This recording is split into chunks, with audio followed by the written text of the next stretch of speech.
नमस्कार मंडळी, तुमच्याकडे जरा जरी आता सोयाबीन असले ना, लगेचच भाजी करायला घ्या. इतकी भारी होते ना, काय सांगू. भरपूर प्रोटीनने भरलेली ही भाजी चमचमीत आणि झणझणीत कोणतंही झंझट न करता कशी करायची ते मी आज दाखवणार आहे. एका पातेल्यामध्ये पाणी गरम करण्यासाठी ठेवलेलं आहे. 1 प्लेट सोयाबीन घातले त्यामध्ये. कुठेही वेळ न घालवता झटपट होते सोयाबीन भिजवून. उकळत्या पाण्यात जर सोयाबीन घातले की 1-2 मिनिटातच सोयाबीन मस्त टम्म फुगतात, अगदी मऊ होतात. सोयाबीन टाकल्यानंतर गरम पाण्यात छान अशी एक उकळी काढून घ्यायची. लगेचच गॅस बंद करायचा. भाजीसाठी आपले सोयाबीन तयार आहेत. जास्त वेळ नाही लागत. तर तुम्हाला टिफिनसाठी करायचे असेल अगदी झटपट तर तुम्ही अशी प्रोसेस वापरून करू शकता. अगदी 1च मिनिटामध्ये सोयाबीन छान फुलतात, मस्त मऊ होतात. आता आपल्याला एक वाटण करून घ्यायचं आहे. स्वच्छ धुतलेली कोथिंबीर कवळ्या कवळ्या देठासकट टाकलेली आहे. कोथिंबीरचं प्रमाण मात्र भरपूर घ्या. इथे मी 4 टोमॅटो घेतलेले आहेत, त्याच्या फोडी करून टाकत आहे. स्वच्छ धुवून आल्याचा तुकडा घेतलेला आहे, तो बारीक कट करून यामध्ये टाकलेला आहे. लसणाच्या साली न काढता 7-8 पाकळ्या टाकलेल्या आहेत. त्यामध्ये 1 मोठा चमचा जिरं टाकलेला आहे. आता आपल्याला पाणी न घालता हे छान असं वाटून घ्यायचं आहे. म्हणजेच मिक्सरला छान असं पाणी न घालता फिरवून घ्यायचं आहे. आणि टोमॅटो असल्यामुळे पाण्याची आवश्यकता भासत नाही. बघू शकता मस्त बारीक अशी पेस्ट झाली आहे.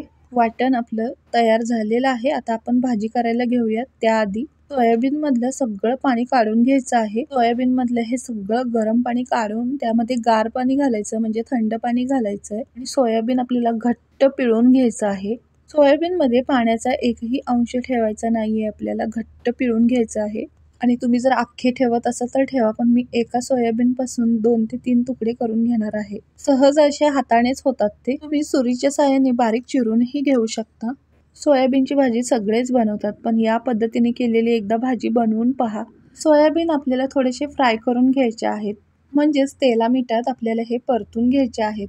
त्यासाठी इथे घट्ट पिळून घ्यायचं आहे. आपल्याला सगळं पाणी काढायचं आहे. हे सगळे सोयाबीन मी कढईमध्ये घेतलेले आहेत. सोयाबीन हलकीशी फिरवून घेतल्यानंतर 1 पळी तेल टाकायचं आहे. त्यामध्ये तेल टाकल्यानंतर गोल्डन फ्राय होईपर्यंत सोयाबीन आपल्याला मस्त मंद आचेवर परतून घ्यायचे आहेत. त्यामुळे भाजीमध्ये सोयाबीनची खूप छान चव लागते. सोयाबीन परततानाच त्यामध्ये आपल्याला पाव चमचा मीठ घालायचं आहे सोयाबीनच्या चवीसाठी. मंद आचेवर आपल्याला 1 मिनिटभर छान असं गोल्डन फ्राय होईपर्यंत परतून घ्यायचं आहे. तुम्ही जर डाएट करत असाल तर अशा पद्धतीने सोयाबीन परतून खाऊ शकता बरं का.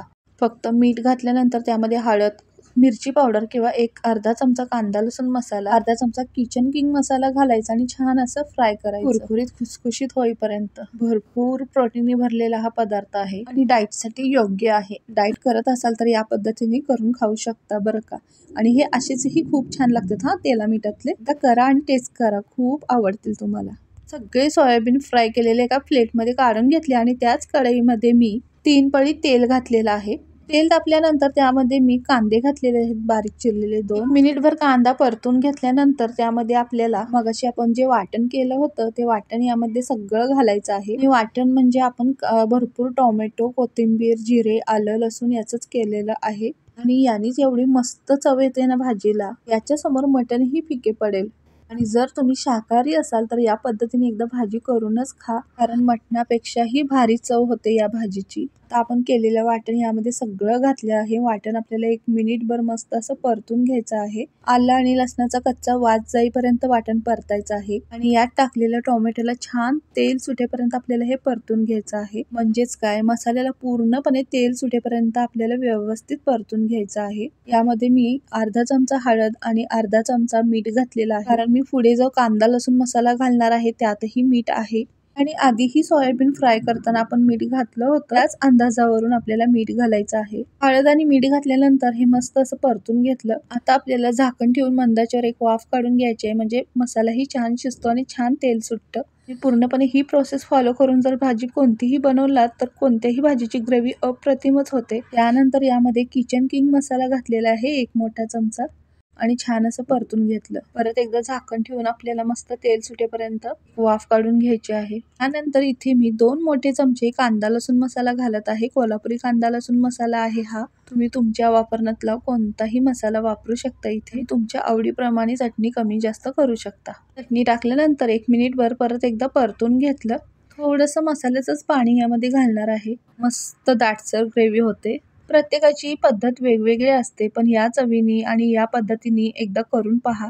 एकदा केल्याशिवाय तुम्हाला कळणार नाही आणि तुम्ही स्वतः मला कमेंट करून सांगाल. आयुष्यात ही चव कधी विसरणार नाही एवढी मात्र गॅरंटी देते. तर कोणाला सोयाबीनची भाजी आवडत नसेल तर या पद्धतीने केलात तर आवडीने खातील. अगदी सकाळची कितीही घाई असली तरी 5 ते 10 मिनिटांमध्ये ही भाजी तुम्ही बनवू शकता. अशी केलेले सगळे फ्राय सोयाबीन यामध्ये टाकले. थोडंफार मसाल्याचं पाणी होतं ते त्यामध्ये टाकलं. मस्त रसरशीत आणि झणझणीत सोयाबीनची भाजी आपल्याला करायची आहे, जेणेकरून भातासोबतही खाता येते, चपातीसोबत, भाकरीसोबत खाता येते. चव मात्र आयुष्यभर विसरणार नाही एवढी भारी होते. त्याच्यासमोर मटणही फिकं पडेल. एकदा करून बघाच आणि नक्की कमेंट करून सांगा. 2 ते 3 मिनिटं मस्त असं शिजवून घेतलेलं आहे मसाला आणि सोयाबीन. भरपूर अशी प्रोटीनने भरलेली ही सोयाबीनची भाजी एकदा तरी आठवड्यातून करून खावी. आणि ही प्रोटीनने भरलेली सोयाबीनची भाजी शरीरासाठी आरोग्यदायी आहे. मस्त अशी चमचमीत, झणझणीत आणि रसरशीत सोयाबीनची भाजी तयार आहे आपली. माझ्या या पद्धतीने जर भाजी बनवून खाल्लात तर नेहमीच अशी भाजी बनवून खाल. आणि भाजी कशी झाली ते नक्की कमेंट करून सांगा बरं का. सबस्क्राईब करा, लाईक करा. भेटूया अशा छान रेसिपीमध्ये. धन्यवाद.